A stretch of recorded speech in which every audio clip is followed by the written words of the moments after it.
ये है दिल्ली क्राइम मोर्चा news network. इस बच्चे के सर के ऊपर से इसके बाप का हाथ हट गया, लेकिन कोई संतावना देने तक नहीं आया। वही आपकी बात। कोई वैल्यू नहीं है मजदूर के कोई जान वैल्यू नहीं है मजदूरों को। मालिक रहता तो ऐसे होता रहा, मालिक अगर तुरंत पहुंचता तो ऐसे नहीं होता रहा। मालिक खुद डॉक्टर है। मालिक खुद डॉक्टर है, खुद बताइए। डॉक्टर है सर। अगर मालिक अगर समय पे आ जाता तो ये बच सकता था। बच जाती। आपके ऊपर धक्का मारा है तो उल्टा पलट गए सर। हाँ सर। तो इसमें उसी टाइम पे आप भी दब गए थे क्या अंदर? नहीं, हल्का फल्का चोट फिर लगा है सर हमारे आपको? अच्छा, ये अंडरग्राउंड जो इतने इन्होंने पानी के सुरंग बना रखे हैं, इन्होंने ना जाने क्या क्या चीजें बना रखी है अंदर, तो ये सब कुछ अलाउ है क्या नियम के तहत? तो फिर 4 लोग थे, तो फिर उसका परिवार मिस्त्री का परिवार था, उसको देखने लगा है। अब हम अकेला पड़ गए, अकेला पड़ गए तो दीवार उठा उठा के बल्ली से हटाए, तब इसका निकाले हैं अपना भाई को। अब जो सर ये मौत हो गई है, ये किसकी रिस्पॉन्सिबिलिटी है?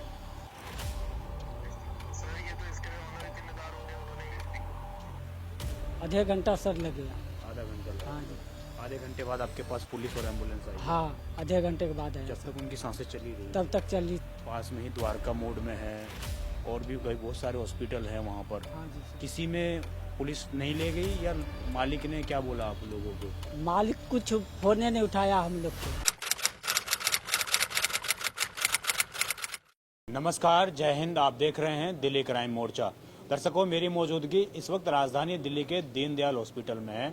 मेरे पीछे आप परिवार के लोग देख रहे होंगे, ये सारे वो मजदूर हैं जो इस देश को बनाने का काम करते हैं। आज फिर से आपको समझ में आएगा कि देश के अंदर, हमारे देश के अंदर विशेषकर, किस प्रकार लोगों की जो मौत है वो एक महज तमाशा बनकर रह जाती है। आप समझ पाएंगे कि हमारा सिस्टम कितना खोखला है कि लोगों की मौत देखता रहता है, कोई मदद करने सामने नहीं आता है। कल हमने आपको दिखाया था कि किस प्रकार एक बिल्डिंग जो है राजधानी दिल्ली के मोहन गार्डन में, उसके अंदर बेसमेंट में एक दीवार तोड़ने का काम चल रहा था। उसी दौरान वो दीवार अचानक मजदूरों के ऊपर गिर जाती है। उनके पास ना तो कोई सेफ्टी किट थी, ना ही कुछ था। लगभग 5 बजे के आसपास के ये हादसा था पूरा। हम भी कल रात में 10 बजे के आसपास वहाँ पहुँचे थे। हमने उस चीज़ को कवर किया था, दिखाया था। अभी उस कल जो है मैं लगातार दिल्ली पुलिस को कॉल कर रहा था, आईओ को कॉल कर रहा था, एसएचओ को कॉल कर रहा था कि क्या जिस व्यक्ति जो घायल हुए हैं क्या उनकी मौत हो गई है। अभी हमें इन्फॉर्मेशन मिली है कि कल ही जो है उनकी मौत हो चुकी थी और पुलिस प्रशासन कोई जवाब देने को तैयार नहीं था। आज जो है मेरे साथ परिवार के लोग मौजूद हैं और सबसे खतरनाक बात दर्शकों इसमें यह है कि जिस बिल्डिंग के अंदर ये काम हो रहा था, जिस बेसमेंट में खुले आम नियमों की धज्जियाँ उड़ाई जा रही हैं, उस बेसमेंट के जो मालिक थे वो वहाँ पर नहीं आए, वहाँ पर देखने तक नहीं आए कितना बड़ा हादसा हो गया। आखिरकार कैसे मजदूर एक मर गया, क्योंकि उनके घर से कोई नहीं गया ना। असली बात ये थी। अभी आइए मैं ज़रा परिवार के कुछ सदस्य हैं, इनसे बात करता हूँ, जानता हूँ कि कितने बजे की ये बात है और क्या क्या चीज़ें थी। अब बेटा क्या नाम है आपका? मनीष कुमार। मनीष कुमार। बेटा कब से दिल्ली में रह रहे हो आप? हमारा तो 5-6 महीना हो गया। हम तो गुड़गांव में रहते हैं। आप गुड़गांव में रहते हो। पापा के साथ कब से रह रहे थे? हम तो आए, पापा के साथ नहीं थे। पापा के साथ? पापा अकेले रहते थे यहाँ पे? हाँ, पापा चाचा के साथ में रहते चाचा थे, के गाँव वाले के साथ में। गाँव के? कहाँ के रहने वाले बेटा आप? बिहार के। बिहार में कहाँ से? बेगूसराय जिला। बेगूसराय जिला से। बेटा कल जब ये हादसा हुआ था उससे पहले पापा से क्या बात हुई थी आपकी? उससे पहले वही खाना पीना के बारे में पूछ रहा था, खाना पीना खाया कि नहीं खाया। आपसे पूछा था उन्होंने? हाँ, 12 बजे लमसम 12 बजे लंच के समय। लंच के समय में? हाँ। बस वही आखिरी बातचीत बस थी आपकी? वही आखिरी बात।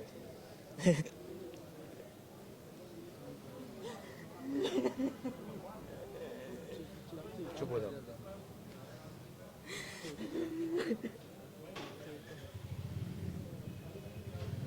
देखिए, इस परिवार के साथ हमारे अलावा आज कोई खड़ा नहीं है। कोई इस परिवार को एक संतावना देने तक नहीं आया कि कम से कम इस बच्चे को संतावना तो दें। इस बच्चे के सर के ऊपर से इसके बाप का हाथ हट गया, लेकिन कोई संतावना देने तक नहीं आया।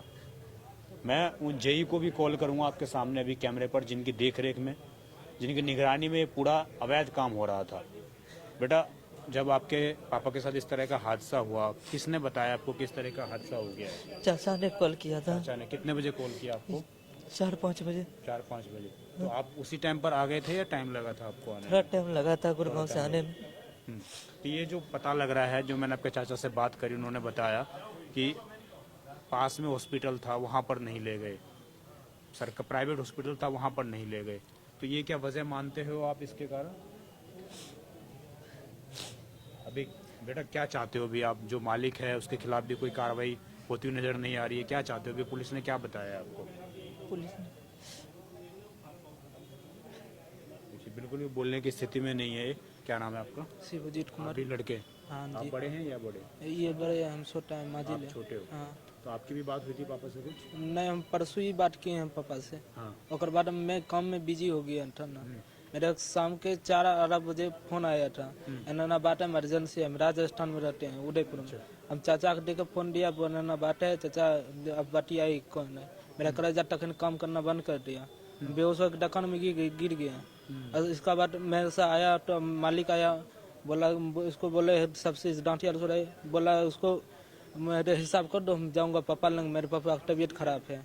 अब मेरा चाचा को बोला रुक जा, मैं भी जाता हूँ, वो भी जब हिसाब करके दुकान उसका ना अथी पर छोड़ के चले आया। उसका बाद राजस्थान से था है। राजस्थान से आप लोग आए।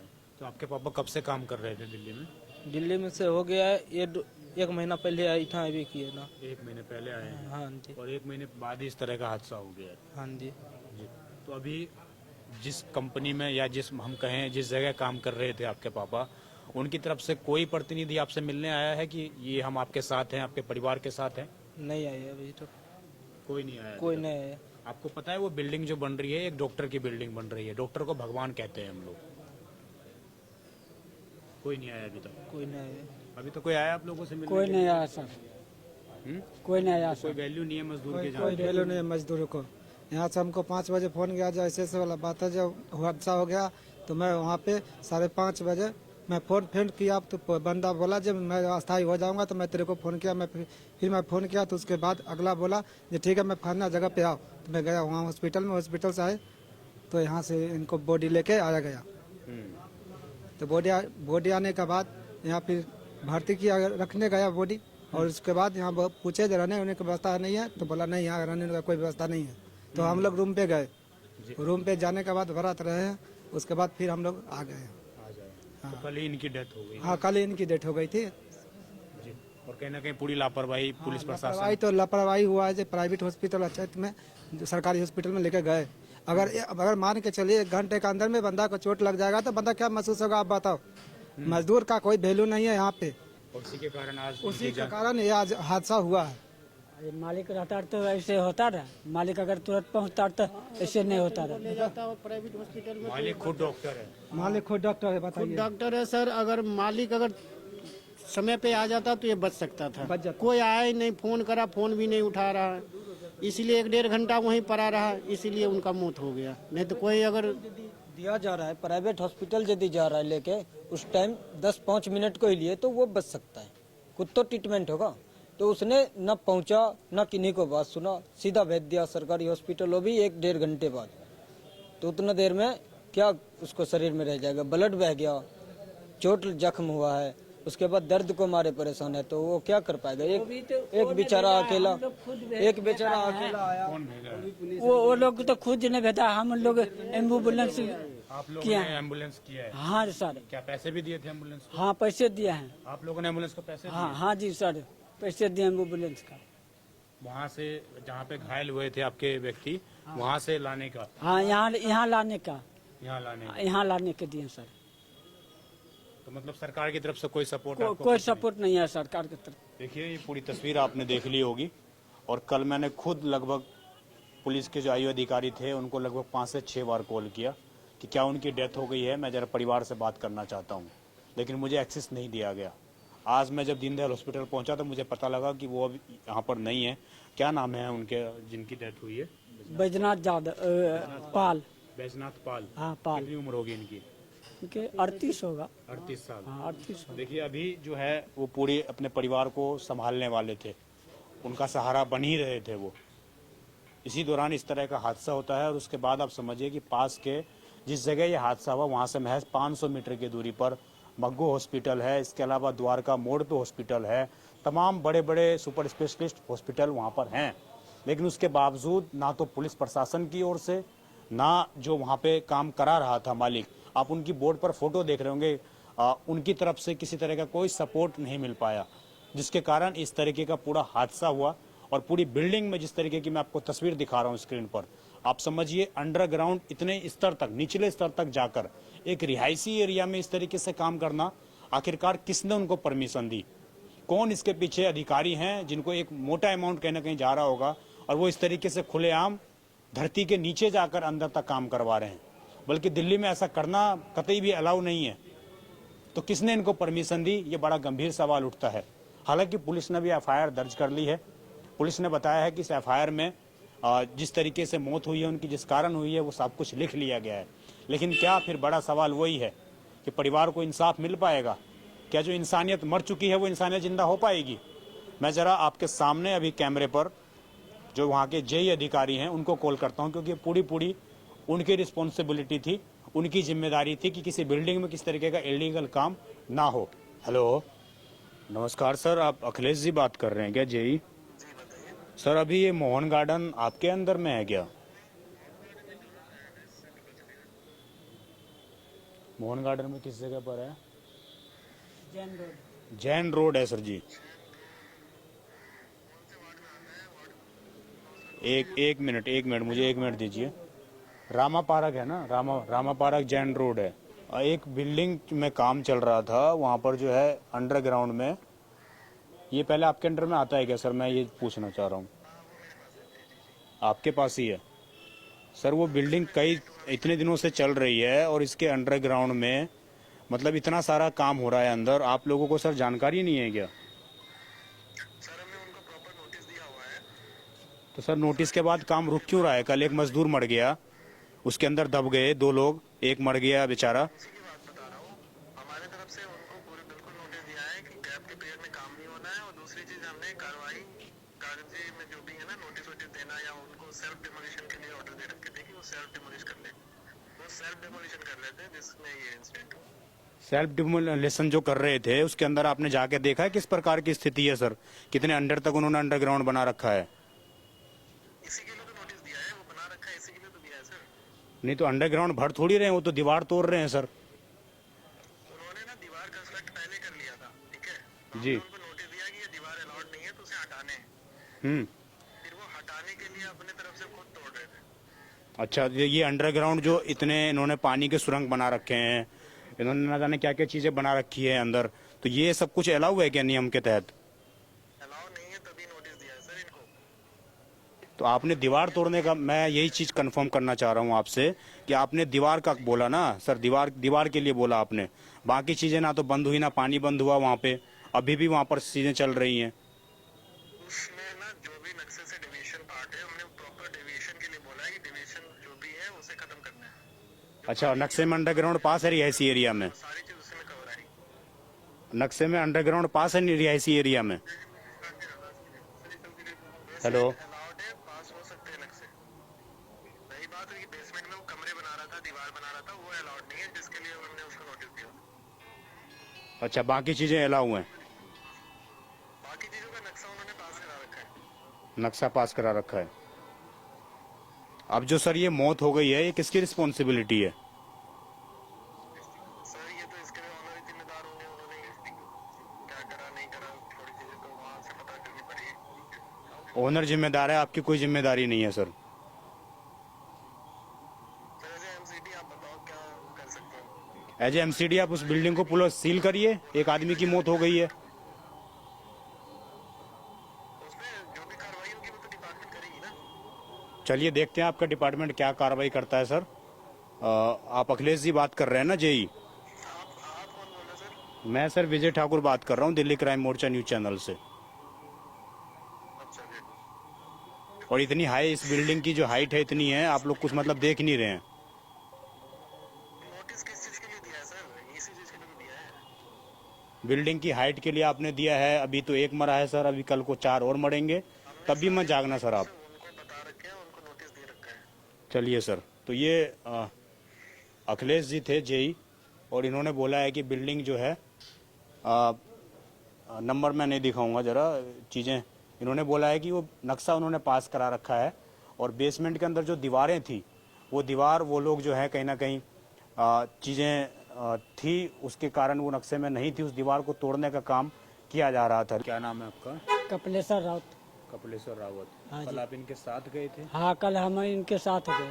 क्या नाम है इनका? जिनके बैजनाथ पाल। तो ये कौन है, आपके रिश्तेदार हैं या कैसे? हाँ, रिश्तेदार है, मामा का लड़का है। मामा का लड़का। हाँ जी। कल कितने बजे गए थे आप लोग? कौन 9:30 बजे मिस्त्री ले गया बुला के। क्या नाम है मिस्त्री का? नाम पता है? नहीं पता है सर। नहीं पता। हाँ, पहला दिन गेबे किया है सर। अच्छा, हाँ, कौन से चौक पे बैठते हैं आप लोग? पीपल चौक पे मोहन गार्डन। मोहन गार्डन पे। हाँ जी। तो वहाँ से क्या क्या के ले गए थे आपको? क्या क्या बोला? 700 रुपये झाड़ी बोल के ले गया। हाँ, हाँ, क्या बोला, क्या काम करना था? बोला दीवार तोड़ना था। दीवार तोड़नी हाँ थी, जी। ये बोला आपको? हाँ जी। तो आप वहाँ पर पहुँच के कितने बजे पहुँचे थे आप? वहाँ पे 9:30 बजे पहुँचे सर। हाँ ये जी। घटना कब की हुई है, कितने बजे की? 4:30 पौने 5 बजे। 4:30 पौने 5। हाँ, सर। क्या हुआ था उस वक्त, क्या चल रहा था काम? वो काम चल रहा है, दीवार तोड़ रहा है। दीवार तोड़ रहे हाँ, थे। टूट रहा। तो ये अंडरग्राउंड में दीवार तोड़ रहे थे? बेसमेंट में सर। बेसमेंट में हाँ दीवार जी। तोड़ रहे थे। तो ये बताया था मिस्त्री ने क्यों दीवार तोड़ रहे हैं, किस लिए? मिस्त्री बोला इसका नक्शा चेंज हुआ है इसीलिए दीवार टूट रहा है। अच्छा, इसीलिए दीवार टूट हाँ। रहा। तो फिर आप दीवार तोड़ रहे थे, फिर अचानक दीवार आपके कैसे ऊपर गिर गई? आपके ऊपर धक्का मारा है तो उल्टा पलट गया था सर। हाँ सर। तो इसमें उसी टाइम पे आप भी दब गए थे क्या अंदर? नहीं, हल्का फल्का चोट फिर लगा है सर हमारे। आपको भी लगा? हाँ। कितने लोग थे आप लोग? वहाँ पे 4 लोग थे। 4 आप हाँ। लोग के बाहर से आए हुए? हाँ, तो फिर 4 लोग थे तो फिर उसका परिवार मिस्त्री का परिवार था, हाँ। उसको देखने लगा है। अब हम अकेला पड़ गए, अकेला पड़ गए तो दीवार उठा उठा के बल्ली से हटाए तब इसका निकाले हैं अपना भाई को। हाँ तो सर। इनकी डेथ वहीं पर हो गई थी या सांसें चल रही थी उस वक्त? वहाँ सांस चल रही सर। चल रही थी। हाँ। अगर किसी पास के हॉस्पिटल में ले जाया जाता तो उनकी जान बच सकती थी? हाँ सर। बच सकती थी। हाँ, अकेला हम पकड़ा गए, क्या करते सर। तो फिर बगल वाले पड़ोसी को बताए हैं तो वो बोले 100 नंबर के फ़ोन कीजिए तो वो एम्बुलेंस लेकर आया 100 नंबर। कितनी देर में पुलिस आ गई थी? आधे घंटा सर लग गया। आधा घंटा लगा? हाँ जी। आधे घंटे बाद आपके पास पुलिस और एम्बुलेंस आई? हाँ, आधे घंटे के बाद आया जब सर। तक उनकी सांसें चली रही? तब तक चल रही था। अगर उनको किसी पास के हॉस्पिटल में ले जाया जाता तो उनकी जान बच सकती थी? हाँ, बच सकती है। मिस्त्री कितना फ़ोन किया है, उसका घरवाली फ़ोन किया है मालिक का, को? वो आया नहीं। मालिक नहीं आया? नहीं आया सर। मतलब आप लोगों की जान की कोई वैल्यू नहीं है? कोई वैल्यू नहीं है सर, हम लोग के मजदूर के जान के वैल्यू। आप लोग मालिक को कॉल करते रहे कि ऐसा हाँ। ऐसा हो गया, आप हाँ। आइए, नहीं आए? आया नहीं। बोला जी क्या जो हम बिहार में हूँ तो मुझे ये बताओ, पास में ही द्वारका मोड़ में है और भी कई बहुत सारे हॉस्पिटल हैं वहाँ पर, हाँ जी सर। किसी में पुलिस नहीं ले गई या मालिक ने क्या बोला आप लोगों को? मालिक कुछ फोन नहीं उठाया हम लोग के। फोन ही नहीं उठाया? हाँ। तो आपने बोला नहीं पुलिस को कि सर पास में हॉस्पिटल है, यहाँ ले चलो? तो सर जैसे पुलिस जहाँ ले गया वहाँ हम लोग चले गए, हमारे कोई जानकारी नहीं था सर। इनकी डेथ कब हो गई है? 4:30 पौने 5 बजे सर। 4:30-5 बजे तो हादसा हुआ हाँ। है, डेथ कब हुई है इनकी? तो एम्बुलेंस से जाते जाते हो गया। एम्बुलेंस से जाते हाँ थे सर। रास्ते में? हाँ, अगर पास के हॉस्पिटल में ले जाते तो हो सकता तो था बच बच जा सकते सकता है। हाँ, वहाँ पे आदमी भी तो रहता तो बच सकता, जो जल्दी में उठा के ले जा सकता था। अभी क्या चाहते हैं आप, क्या किस तरीके से इंसाफ चाहते हैं कि? इसको इंसाफ चाहते हैं सर, जो गरीब आदमी हूँ। हाँ सर। उम्मीद है आपको इंसाफ मिल पाएगा इन बिल्डरों से, इन माफियाओं से? अब जैसे सर लोग करोगे वैसे। सर मैंने अभी RWA के मेंबर से बात की है, मेरे पास ही खड़े हैं वो लोग।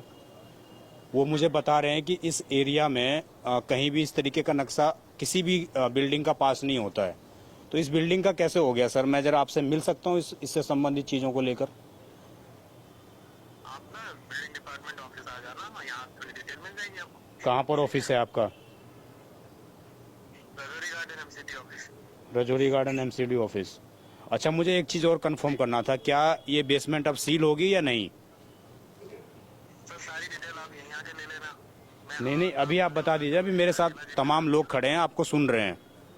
मैं यही कह रहा हूँ, आप ऑफिस आना, यहाँ जो भी कार्रवाई होगी आपको बता दिया जाएगा। अभी कल का इंसिडेंट है, मुझे इस बारे में उतनी डिटेल जानकारी नहीं। तो अब तो सर जानकारी हो गई ना, मैंने आपको बता दिया कि एक आगे इसमें कार्रवाई है उसकी जानकारी नहीं है मैं अभी मेरे पास। आपके पास कोई जानकारी नहीं है? ये सब कुछ ऑन रिकॉर्ड बोल रहे हैं सर आप। लो जी, कॉल काट दिया इन्होंने। और बोला है कि हम ऑफिस में आके इनसे मिल लें। आप समझ जाइए, जिसकी ये जिम्मेदारी थी कि उस बिल्डिंग के अंदर कुछ इलीगल काम ना हो, वो इस तरीके से इरिस्पॉन्सिबल होकर बातें करता है मीडिया से और इस तरीके से फ़ोन काट दे रहे हैं जब सवाल पूछे जाते हैं। तो आप समझिए, उस एरिया के आसपास जितने भी कल मेंबर थे, जो RWA के मेंबर थे, उन सब ने विरोध दर्ज करवाया कि जब से ये बिल्डिंग बनी है हमारा इस इलाके में रहना दूभर हो गया है, हम यहाँ सुरक्षित अपने आप को महसूस नहीं करते हैं। इस बिल्डिंग में पूरे रिहायशी एरिया में आखिरकार ये पूरा अंडरग्राउंड कैसे पास हो गया और कैसे इस अंडरग्राउंड के अंदर पानी का एक पूरा का पूरा तालाब बना दिया गया, पूरा का पूरा एक लिफ्ट का पूरा स्ट्रक्चर बना हुआ है। कैसे जो रिहायशी एरिया उनको खतरा नहीं है और इन रिहायशी एरिया के अंदर कैसे जो है इस तरीके से कमर्शियल बिल्डिंग को अलाउमेंट दे दी गई। ये बड़े वो सवाल हैं जिसका कहीं ना कहीं तमाम डिपार्टमेंट्स मिलकर कहीं ना कहीं दबाने का प्रयास कर रहे हैं। आज जिसके कारण एक मजदूर की जान चली गई, आप समझिए इस देश में किसी की कोई अहमियत नहीं रह गई है। इसी कारण ना जाने कितने लोगों की जान आए दिन जाती रहती है। और जब इस तरीके से इलीगल बिल्डिंग लोग काम करते हैं, इस तरीके से माफिया लोग जब एक्टिव होकर काम करते हैं, तो कहीं ना कहीं उसके कारण किसी न किसी की जान जाती है। और आज वो खूनी बिल्डिंग फिर से उसी जगह ऐसे ही खड़ी है और आगे भी शायद उम्मीद नहीं है कि प्रशासन कोई कार्रवाई करेगा। आप देखते रहें दिल्ली क्राइम मोर्चा। मैं विजय ठाकुर अपने सहयोगी दीपांशु के साथ। इस खबर पर आपकी जो भी राय हो कमेंट जरूर करिएगा। धन्यवाद।